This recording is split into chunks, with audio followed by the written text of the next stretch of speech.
מראיין ראובן בן שחר, המרואיין אלי גלילי. אלי, אנחנו סיימנו את הקלטת הקודמת בכך שאתה נמצא בבית חרושת ליל וינים, שם אתה עובד. נכון. תמשיך, בבקשה. עבדתי תקופה מסוימת בלבנים, אחר כך, לא יודע איך באיזה צורה, הרי אני למדתי נגרות בגרמניה, התחלתי לעבוד בנגרייה במחנה, בקלינקרברג, בחוץ, זאת אומרת לא בנגרייה גדולה, עבדתי שם בתור נגר, ושם כבר היה לי טוב. לא סחבתי אבנים, לא הייתי, לא כל אס-אס היה יכול להביץ לי, היה לנו מפקד אחת אס-אס, אוברשטורמפירר, שהוא היה בתוך בזה. שם? לא זוכר אותו. לא היה לי קשר איתו, אבל היו לי שם שני בחורים צ'כים נוצרים, שהיו נגרים מעולים, והם לימדו אותי. אני בהתחלה נכנסתי בתור ילד, כאילו בתור מתלמד. אני עמדתי על התנור, בישלתי את הדבק, אסרתי להם להרים את העץ, לנקות, לבשל, מה שאפשר היה. הם גם עשו קצת תה וקפה, אסרתי להם את זה. הם היו גם אסירים?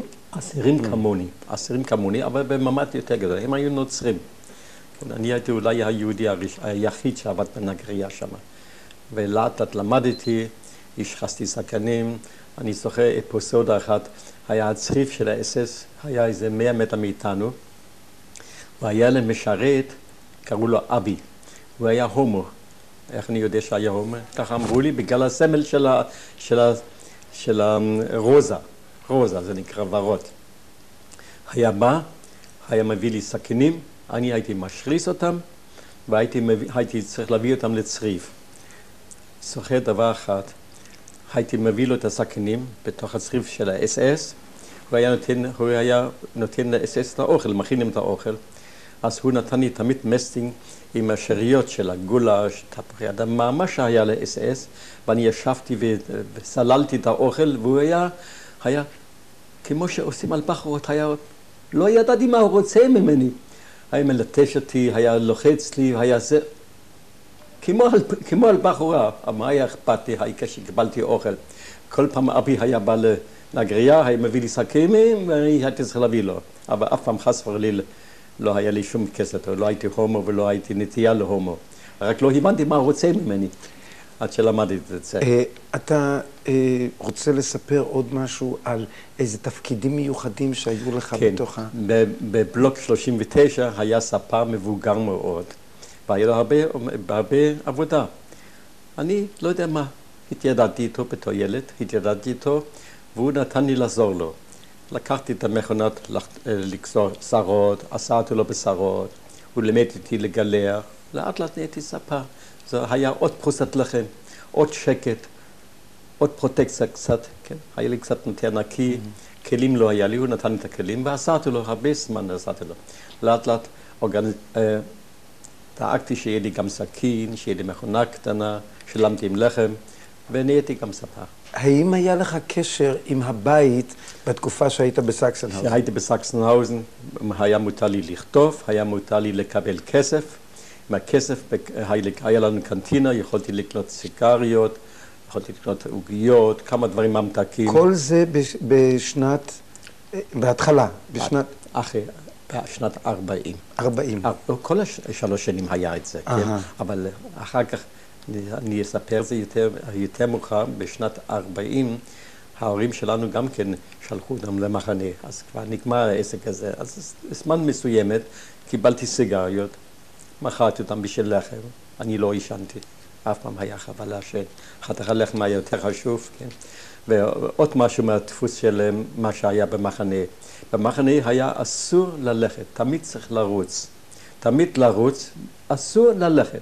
לרוץ, לעשות, תמיד לרוץ. ואם היה עובר אס-אס, להוריד את הכובע ולעמוד על ידו. לא לדבר. ואוי ואבוי לדבר עם אס-אס אם היה לך כובע על הראש. כן? ולדעת להגיד את המספר, השם, המספר העיקר, השם לא היה אכפת להם. כן? זה היה המשנה בזה. במחנה היה עוד משהו מצחיק, היה שם על האפלפלץ, בנו כביש מסביב האפלפלץ, המחנה, ושם היה 50 מטר היה משרוכית, 50 מטר חצץ, 50 מטר משהו אחר, וספת. ושם ניסו את נעליים ואיזה מין גומי, והיו אסירים שהיו בעונש, והם הלכו מהבוקר עד הלילה, הלכו מסביב הפלפלץ וניסו את הנעליים. הלכו בנעליים של אלה ולנסות מים, שרוכית, חצץ, אבנים קטנות, אבנים גדולות. זה היה שטרף וקמנדו. זה אני זוכר כמו היום. זה בשביל לבדוק את איכות הנעליים או איכות הגומי? איכות הגומי. הם יצרו איזה גומי סינתטי. דרך אגב, אחר כך באושוויץ היה בית חרושת שנקרא בומה, אבל זה אחר כך נספר את זה, שנגיע לאושוויץ, כן. אבל כשמדברים על האופי. עכשיו, כל הזמן הזה חיינו באיזו קומונה קטנה. אם מישהו היה יותר לחם, חילק עם החברים שלו. אבל רק הקבוצה שלנו... אתה זוכר את השמות של האנשים בקבוצה שלך, הזכרת קודם את נתן? נתן היה המדריך, אבל לא רק נתן, היה הורס יונס, היה ולטר בלס, היה הייני סונשיין, היו כמה אנשים. החברים שלי, אני זוכר בשם הפרטי, יש לי חבר שהוא פה בארץ בקיבוץ עין המפרץ, הוא היה איתי יחד, קראו לו ברל דוב וייסגרש, הוא היה מלייפציג. הוא היה ואבא שלו היו יחד איתי. אני זוכר ילד אחד שקראו לו שפץ, למה שפץ? שקראו לו, המשפחה שלו היה שפרלינג. קראו לו שפץ, דרו, שפץ זה דרו בעברית. ציפור. לא, דרו, שפץ. כן. שפרלינג זה דרו, כן. קראו לו שפץ. זה אני זוכר עוד כמה חברים, אבל רוב רובם לא בחיים. רוב רובם מתו. חיים מכל הקבוצה שלו. כך מתנהלים החיים בזקסנהאוזן משנת 1939. שאני הגעתי. ועד? 42, אבל יש לי מאוד הרבה סיפורים באמצע. כן. הסיפור אחד זה שהגענו נניח, נשארנו בחיים, התחזקנו פחות או יותר, נכנסנו לשגרה, אנשים מצאו עבודה, והיו למשל מקרים שעמדת באפל, פתאום בא אס ושואל, מי יודע לרכב אופניים? אנשים הרימו ידיים, הוציאו אותם החוצה, שלחו אותם להרג. היה להם מין גימיק כזאת, זה מין סדיזם כזה. מי יודע לרכב אופניים? לקחו אותם החוצה, מי שהלך? אז למדתי לא להתנדב. לעולם לא להתנדב. לא להתנדב. לאף מקום. ועד היום אני לא מתנדב. זה מין מחלה כזאת, לא להתנדב. שאנשים נהרגו בגלל שהתנדבו. כאילו. כך זה הלך. עכשיו אני זוכר עוד תקופה אחת, זה היה הזמן שהביאו את השבויים הרוסים. הביאו הרבה שבויים רוסים במחנה, וכמעט כל יום תלו 10, 20. הייתה מין, באלפלץ, באנו בעבודה, עמדנו על האלפלפלץ, והיה חגיגה. תלו. איפה היה המקום שביצוע התלייה? ממש במרכז האפל? לא במרכז, מצד ימין. מצד ימין, אבל מי שראה, ראה. חלק ראה, אבל היה כל כך גבוה שראו שתלו אותם. תלו אותם. זה היה שיטה. כן. את הרוסים תלו. לא יודע בשביל מה אולי עשו איזה אווירה, מה שלא, אבל ממש תלו אותם. אבל מה שראיתי אחר כך, לפני שנתיים שהייתי בסקסנהאוזן, ביקרתי גם את המקום שירו בהם ותלו. לא רק בהם, גם בנו. ראיתי שם מתקן על יד הקרמטוריום. זה אף פעם לא ראיתי את הקרמטוריום ולא ראיתי את המתקן של תלייה וירייה. שאם הייתי רואה את זה, לא הייתי בחיים. אבל אחרי המלחמה שביקרתי בסקסנהאוזן, ופגשתי שם איזה כומר, הרטמונד גרובר, שהוא היה מדריך מטעם הקלוויניסטים, הלותריאנים. והוא התיידד עם בן דוד שלי מהיוגב, ובא לארץ. מי זה? מה שמו? בן דוד שלך מהיוגב? בולגרף, מרדכי בולגרף מהיוגב. הוא מדריך תיירים, הוא מדריך בהולנדית ובגרמנית. הוא הכיר את הפאטר הזה, והפאטר הזה, האבא שלו, ישב איתנו בסקסנהאוזן וגם בדכאו. אבל הוא ישב במקום שישבו שם בשטרף קומנדו, איפה שישבו ההומוס, איפה ישב המנהיג של הקומוניסטים, טלמן, והפאטרס, ישבו שם כמה פאטרים שהיו נגד המשטר, הגרוב הזה ישב שמה, אבל אחר כך שחררו אותו, והוא קיבל, אחרי המלחמה, קיבל אות הוקרה מהאמריקאים, מההולנדים, שהוא במוצא היה הולנדי. ואת הפרט הזה הכרתי, והוא היה מדריך, הוא הוביל אותנו, הוא הלך איתנו לזקסנהאוזן, והראה לי את המחנה כמו שאני בתור ותיק של 3 שנים, לא ידעתי שזה קיים. לא ידעתי. הוא הראה לנו את המקום, עשו את ההוצאת להורג. שם היה בבת אחת פטנט ראינו. היו שם תלייה, תלו בבת אחת מכני, תלו 5 איש, לחצו על כפתור והם נפלו, הוציאו אותם להורג, והיה שם בונקר קטן, לקחו אותם, הרגו אותם, או העמידו אותם ויהרגו בבת אחת 5-6. זה ה-SS עשה את זה, אבל היה להם גם אסירים מהמחנה, לא היה פרה, היו אסירים שהיו צריכים לעשות את זה, אבל הסוף של האסירים כאלה היה תמיד שהרגו אותם בסוף, כמו אחר כך באושוויץ. מי שעבד בזה הלך למוות.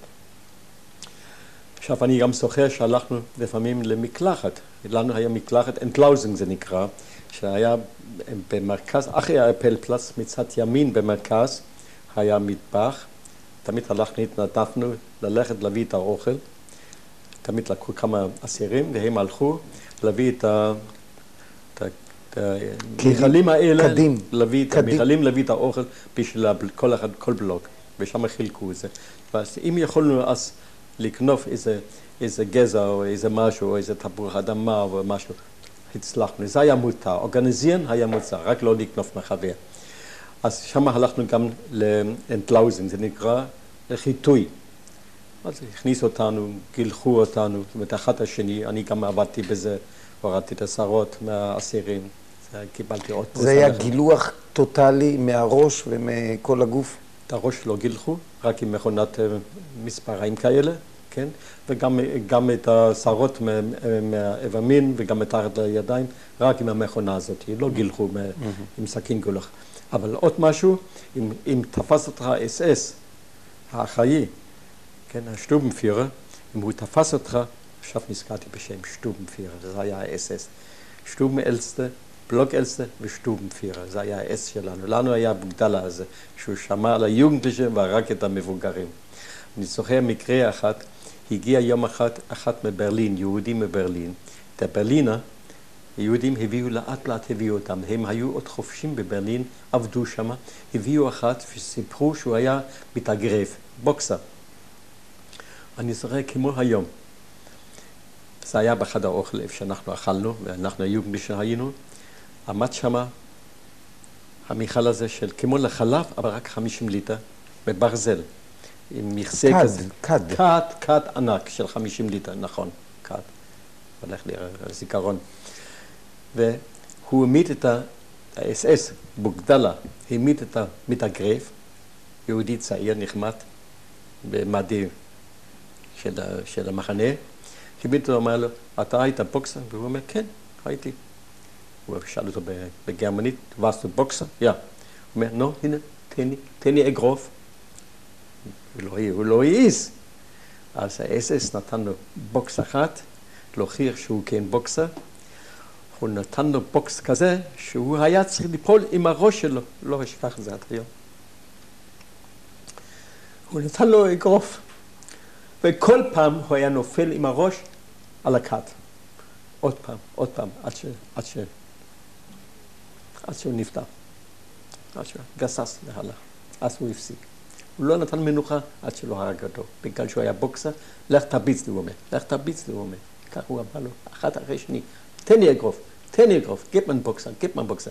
הוא לא העיז, אז הוא נתן לו פליק אחת, תן לי אגרוף. הוא לא העיז, תן לי אגרוף. ככה. אז ככה עברו השנים. וזה היה בנוכחות כל האנשים מסביב? אנחנו היוגנדלישן, והשטובנאלסטה, הבלוקאלסטה, וה-SS שהוא בא. הוא לא עשה זה עם עדים הרבה, הוא רק עשה זה עם אלה שלא יכולים לפתוח פה. מי יכול לפתוח פה? ובכן, כל זה נמשך כ3 שנים. עד מתי? אני הייתי שם עד סוף 42, אבל אני עכשיו צריך לספר אפיסודה שהיא משמעותי מאוד, גשם. משמעותי מאוד. במאי, אפריל-מאי 42, הרגו את היידריך, המושל הנאצי של צ'כיה. הרגו את היידריך בפראג או באיזה מקום, הרגו אותו. הפרטיזנים הצ'כים ירו בו והרגו אותו. באותו יום שבאנו הביתה בערב מהעבודה, באותו יום, באפלפלץ, היה הרמקול הודיע. בלוק 38, בלוק 39, בלוק 40, שתיהן בלייבן. שכחתי עוד לספר שעמדנו תמיד באפל, פתאום החליטו שאנחנו צריכים לשיר. אז שרנו, עמדנו ושרנו, שרנו, כמו שאמרנו, שרנו, עד שה-SS, האוברשטורמפירר, לא יודע שמו, אבל הוא ידוע, קיבל, כל שטורמפירר, זה היה SS שהוא אחראי על הבלוקים, לקח את האפל, מפריע, לקח את האפל, ככה וככה אסירים, ככה וככה בבית חולים, ככה וככה, הוא הלך קדימה לאוברשטורמפירר, למפקד של המחנה, מסר לו את האפל, כן?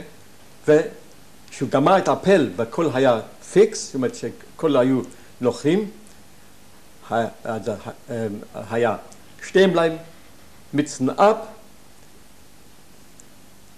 אחורה פנה, כל אחד הלך לבלוק שלו, וקיבלנו אז את האוכל, לקינו ועשינו, באנו לבלוק, הלכנו להביא את האוכל מהמטבח, קיבלנו את המרק שלנו, את הפחוס הלחם עם נקניק, לא לכולם קיבלו, מי שעבד, מי שלא עבד לא קיבל את זה. בבוקר קיבלנו נניח, לקחו לחם, חילקו את זה ל3 או 4, לא זוכר כמה, כל אחד קיבל את הלחם, זה קיבלת בבוקר, עם איזה חתיכה מרגרינה, וכוס קפה, כאילו קפה, זה לא היה קפה, לשתייה, ומזה הלכת לעבודה. אז עמדנו באפל בוקר, עמדנו באפל ערב.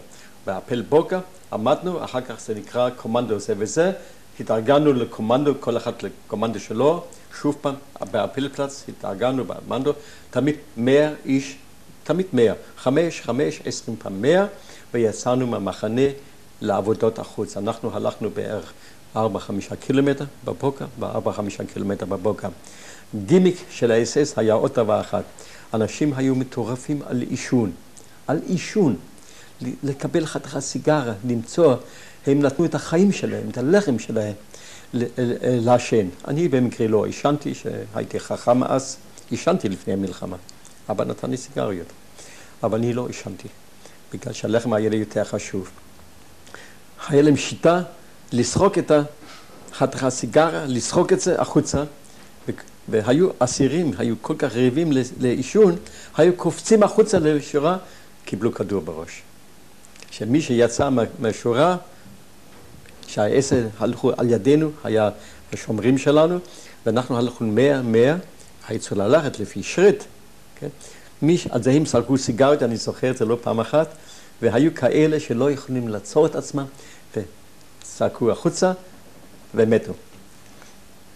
זה אני זוכר טוב מאוד.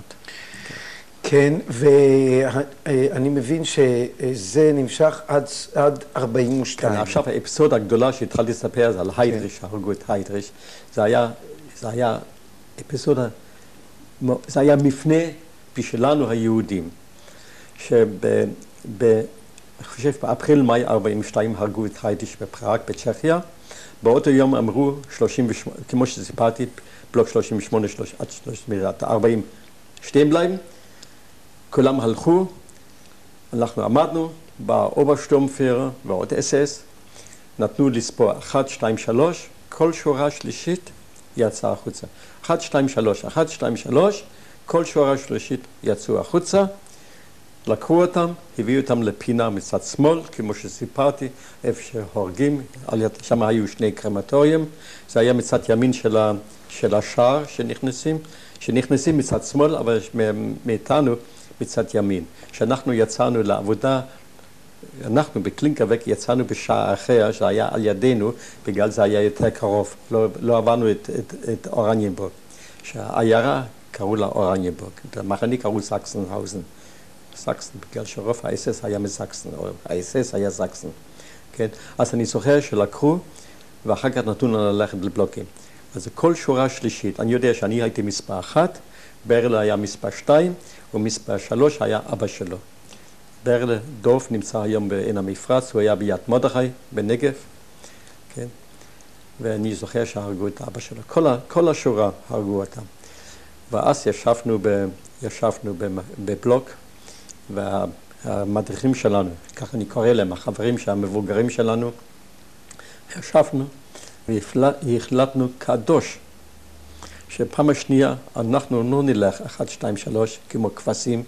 אם עוד פעם יהיה דבר כזה, אנחנו נתקומם, כל אחד לוקח SS, נרוג אותו, נרביץ לו, לא נלך למות כמו כבשים. הגיע הסתיו, ספטמבר, אוקטובר, לא זוכר בדיוק. בשנה? 42, אנחנו חזרנו מהעבודה, היה בערב, שוב פעם בלוק 38, בלוק 39, בלוק 40, היה גם 41, אבל זה התחסל. היינו כבר מעט מאוד יהודים, היינו בערך, מכל השלושה בלוקים היינו איזה 450, 480 אסירים, כל היהודים. היינו אלפים, אלפים עברו ואלפים היינו. כן? כן, שכחתי גם להגיד שקיבלתי באמצע התקופה, קיבלתי גם מספר חדש, היה לי 12,500. 12,858, כן? כן, 12,858. קיבלתי 9903, 9903, כן. 9903. קיבלתי מספר חדש, זה רק דרך אגב, כן? אז באותו יום אמרו לנו, שתיים בלייב, לא ידענו מה יהיה הסוף לנו. זאת כולם הלכו לבלוקים שלהם, קיבלו את האוכל, אנחנו עצרנו, בא את האוברשטומפורי עם כל התפארת שלו, הוא בא, הוא עם הכלב, הזאב שלו, עם ה-SS, ואומר להם, עכשיו תדעו לכם, אתם הולכים למסרח, אתם הולכים לטרנספורט, לא עושים לכם שום דבר, אל תפחדו, אתם הולכים לטרנספורט, אתם הולכים לעבוד במסרח. מה היה התקופה? באותו חודש, באותו שנה, עשו גרמניה יודנריין. מה נקרא יודנריין? גרמניה נקי מיהודים. אבל זה דרך אגב, רק אחר כך למדנו את זה. אז באותו יום עצרנו ולקחו 50 איש לאנטלאוזן, למקלחת, ואנחנו, היוגנדלישה, אנחנו התארגנו והחלטנו, אנחנו הולכים לאנטלאוזן, וזה לקח כל הלילה, אנטלאוזן, הביאו אותנו לאנטלאוזן גם כן, אנחנו עמדנו איזה פינה. זה חיטוי נגד... חיטוי, רחיצה, אבל זה לא היה זה. פשוט הכניסו אותנו במקום שיכולים להיכנס כולם. עמדנו שם, הביאו אותנו שם, ואנחנו החלטנו שאנחנו נתקומם נגדה. הגיע הבוקר, אפל, אנחנו לא היינו באפל, אנחנו היינו באנטלאוזן, במקלחת שם. כל ההפנים, כל האסירים עומדים, ואנחנו בדיוק קבענו את זה, ובפקידה של הממונים עלינו, החברים שלנו, 14-15 איש, קפצנו, שברנו את השמשות, היה שם שומרים, קפצנו דרך הבלוק הזה, דרך החלונות, וקפצנו ורצנו לאפל. כולם עמדו דום, ה-SS כבר עמדו בשער, האוברשטומפירר מקבל את האפל Oberscharführer, Unterscharführer, Scharführer, das הכל זה סמל ראשון, כל הפשוטים, איך שקראו להם, והם עמדו, הם גם עומדים לפניתה, הם גם עומדים דום. מי שאחראי נותן את האפל לזה, בדיוק אנחנו מגיעים, קופצים על ה-SS, הם עומדים, כל אחד לוקח לו SS, נותן לו באגרוף מה שהוא יכול לעשות, אני תפסתי אחד, צעקתי, אנחנו לא כבשים, וזה נשכני שפן, אנחנו רוצים למות כמו גיבורים. בקיצור, השתלטו עלינו, וכל המחנה, 30,000, עומדים בוהים, השכיבו אותנו. בא האוברשטאפר, ההפלינגר עמדו, נותנים לצאת, מוצאים את האסירים שלנו, אותנו הוציאו החוצה, אנחנו עומדים שוב פעם בשורות, הוא בא אלינו ואומר, למה עשיתם את זה?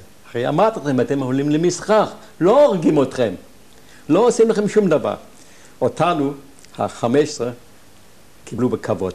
לקחו לנו הרי את החגורות, לקחו לנו את השכוכים, לקחו לנו את הכל, נתנו להם בגדים אחרים. לנו נתנו בחזרה את החגורות, נתנו לנו את הנעליים, קיבלנו לחם, קיבלנו נקניק גדול, והוא אומר לנו, לא קורה לכם שום דבר, לא עשו לנו שום דבר. לנו, אלה הגיבורים שהיינו, המתקוממים. באותו לילה, הכניסו אותנו לרכבות, והביאו אותנו לאושוויץ. אז רק הבנתי מה הוא עשה. אני גם אחר כך שמעתי הסבר מהפאטר, מה היה. הוא התבייש שבמחנה שלו יהיה התקוממות של אסירים. אז הוא ידע, בין כל הולכים לאושוויץ, הולכים לבירקנאו. מה זה כבר משנה? עוד יום, עוד יומיים, בין כל ימותו. ככה הוא ידע, אני לא ידעתי. כן? אז שלחו אותנו לאושוויץ, הגענו לאושוויץ ברכבות. לפני שאתה מגיע לאושוויץ, אנחנו נדבר על הדרך ואיך עוברים, אבל אתה רוצה עוד לספר לנו על משהו על 1940? משהו שקשור בדנמרק?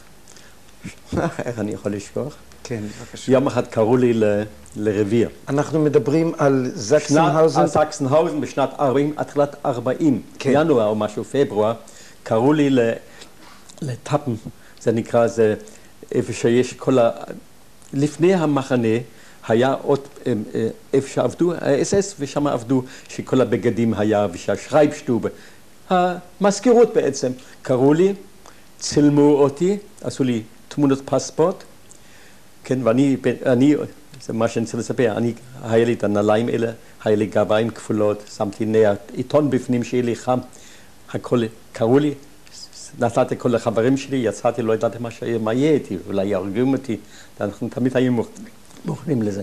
אז הביאו אותי למזכירות לפני המחנה, אמרו לי, תשמע, עושים לך פספורט, לך יש צרטיפיקט, לא צרטיפיקט, יש לך פס, יש לך אישור לדנמרק, לאוסלנדס הכשרה. זה נקרא להכשרה מחוץ לארץ. קיבלתי אישור, כנראה בתור צעיר, בתור נער, קיבלתי את זה. אבל עד שזה נגמר, הגרמנים נכנסו גם לדנמרק, ונגמר לי החלום. כל כך חשבתי, אני כבר... היית אמור לצאת בעצם מגרמניה לדנמרק? יצאו. ומי סידר את זה? ידוע לך? הקהילה שלנו, אחר כך אני שמעתי. הקהילה שלנו במנהיים. סידרו לי את זה שאני אקבל פספורט. הם היו מעוניינים מצד יהודים צריכים לצאת. יהודים צריכים לצאת מגרמניה, מה שאפשרי. מי שהיה יכול לצאת, נתנו לו לצאת, כן? כן. אם הוא שילם עוד יותר טוב. אבל לא יצאנו בגלל לא האמנו שזה יהיה ככה. אף אחד לא האמין שזה הרי יהיה. זאת אומרת, זה היה לפני שנכנסו לדנמרק, הגרמנים נכנסו לדנמרק, בעצם היה איזשהו סידור. אנשים יצאו דרך הולנד לאנגליה, היו כאלה. שמעתי, אחר כך שמעתי מקרה. לי היה אישור לאנגליה, ללמוד שמה. והיה אחד שקראו לו ליפשיץ, אדולף ליפשיץ, חבר שלי, והוא היה בסכנה שייכנס למחנה ריכוז. אני שמעתי שגברת נטע, הייתה נטע, גברת שהיה אחראי על זה, נתנה את האישור שלי לילד של ליפשיץ, נתנה לו את זה, הוא יצא לאנגליה, ואחר כך שנפגשו בקמפטיגורס, אמא שלי נפגעה, היא סיפרה לה, היא אכלה את עצמה, היא לא יכולה לשכוח לעצמה שאני נכנס למחנה ריכוז בגללה, שהיא נתנה את המקום שלי למישהו אחר. זה אני שוכר, עד היום אני זוכר, אבל זה שמעתי מאמא שלי אחרי המלחמה. אמא שלי נשארה.